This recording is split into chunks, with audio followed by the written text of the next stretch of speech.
पहले आप।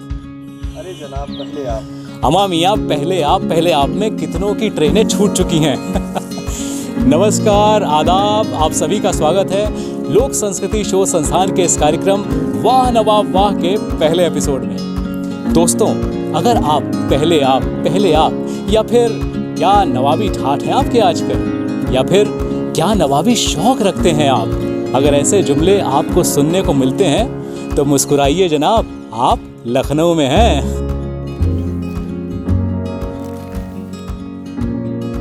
दोस्तों, पद्मश्री योगेश प्रवीण जी ने क्या खूब लिखा है, लखनऊ है तो महज गुंबदों मीनार नहीं, सिर्फ एक शहर नहीं, कूचा और बाजार नहीं, इसके दामन में मोहब्बत के फूल खिलते हैं, अरे इसकी गलियों में फरिश्तों के पते मिलते हैं।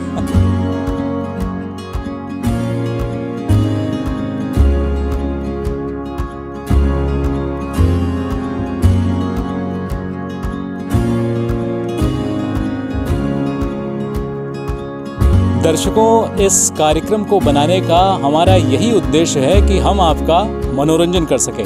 जी हाँ, एंटरटेनमेंट एंड एंटरटेनमेंट, और आपको लखनऊ के नवाबों के बारे में और उनसे जुड़ी हुई बातें, रोचक बातें बताएं, ताकि आपके दिलों से सिर्फ एक ही आवाज़ निकले कि वाह नवाब वाह। सन 1526 ईस्वी में पानीपत का पहला युद्ध, जिसमें बाबर ने इब्राहिम लोदी को हराकर मुगल काल की शुरुआत की। 1526 से 1707 तक मुगल शासन काफ़ी मजबूत रहा, लेकिन 1707 में औरंगज़ेब की मौत के बाद मुगलों का पतन शुरू हो गया। मुगल शासन कमज़ोर होने लगा। इधर मुगलों का पतन हो रहा था और उधर ही रीजनल पावर्स यानी कि क्षेत्रीय शक्तियों का उदय हो रहा था।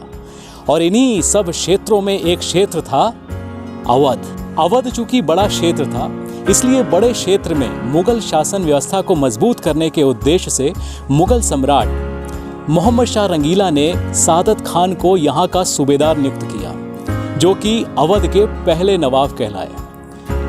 9 सितंबर 1722 से ठीक 298 साल के बाद, यानी कि आज, हम आपके लिए लखनऊ के सभी नवाबों से जुड़ा खास कार्यक्रम लेकर आए हैं, वाह नवाब वाह। दोस्तों, नवाब लफ्ज़ नायब से आया है, जिसका अर्थ होता है हिंदी में सहायक। नवाबों को ग्रेट फाइटर्स यानी कि बड़े योद्धाओं के रूप में नहीं, ज़्यादातर इनको अपने शौकीन मिजाज, दरिया दिली, कला प्रेम और अय्याशियों की वजह से जाना जाता है। नवाब दौलत लुटाना भी अपना एक काम समझते थे और इसमें बड़ी शान समझते थे। दिल खोल के बड़ी शान से अपने खजाने लुटाया करते थे। आइए सन 1722 से 1857 तक लखनऊ के पहले से आखिरी नवाबों की एक छोटी सी झलक आपको दिखाते हैं। आप हैं अवध के पहले नवाब, नवाब सादत खान बुरहान उल मुल्क। ये 1722 से 1739 तक अवध के नवाब रहे। ये हैं अवध के दूसरे नवाब, नवाब सफदरजंग, जो 1739 से 1754 तक अवध के नवाब रहे।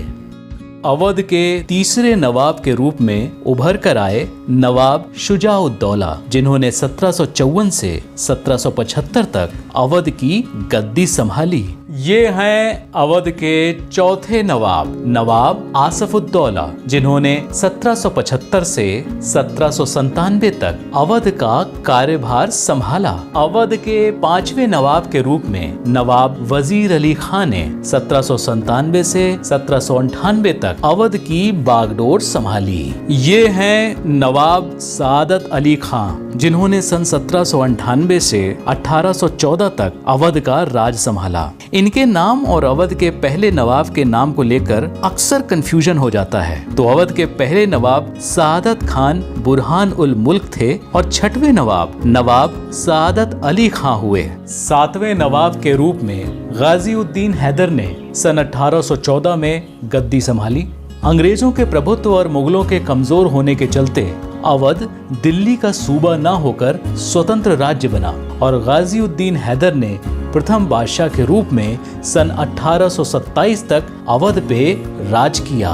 सन 1827 से 1837 तक अवध की बादशाही नसीरुद्दीन हैदर के पास रही। यदि हम नवाबों की बात करें तो ये श्रृंखला की 8वीं कड़ी थे। अगले बादशाह और नवाबी श्रृंखला की 9वीं कड़ी के रूप में सामने आए बादशाह मुहम्मद अली शाह, जिन्होंने 1837 से 1842 तक अवध पे राज किया। अवध की कमान सन 1842 से 1847 तक यानी कुल 5 वर्ष बादशाह अमजद अली शाह ने संभाली।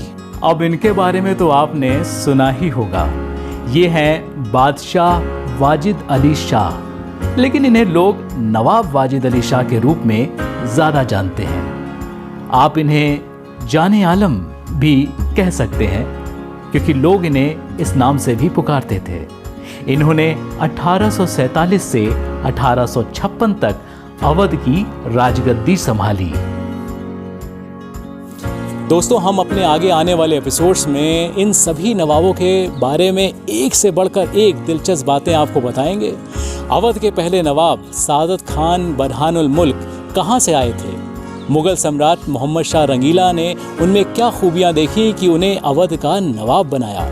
और अवध के शेखजादों को किस तरह हटाकर वो अवध के पहले नवाब बने, वगैरह वगैरह। ये सब बातें हम आपको बताएंगे अपने अगले एपिसोड में। तब तक आप खुश रहें, अपना ख्याल रखें, स्वस्थ रहें और हाँ, देखते रहें वाह नवाब वाह।